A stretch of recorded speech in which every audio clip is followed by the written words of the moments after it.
Welcome to the Banker Lamp. Please enjoy the video. In this video, I will explain how to make marshmallow fudge. First, prepare your baking pan by lining it with parchment paper, leaving an overhang on the sides for easy removal. Next, measure out all your ingredients, ensuring everything is ready to go. This simple preparation makes the cooking process much smoother and helps prevent any last-minute scrambling. Get ready to create a delightful, creamy treat with minimal fuss, perfect for any sweet craving. Now, let's combine our core ingredients.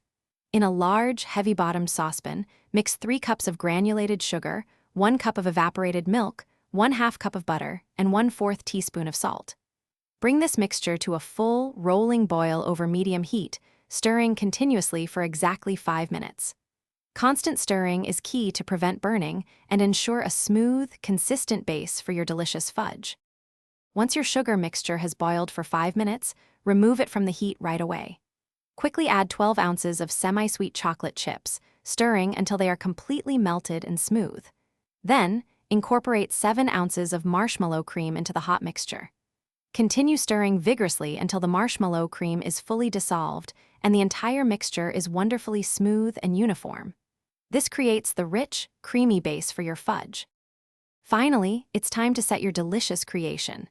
Carefully pour the hot fudge mixture into your prepared 9 by 13-inch pan, spreading it evenly. Let it cool completely at room temperature for several hours until it's firm enough to handle. For best results, chill the fudge in the refrigerator for at least 2 hours before cutting.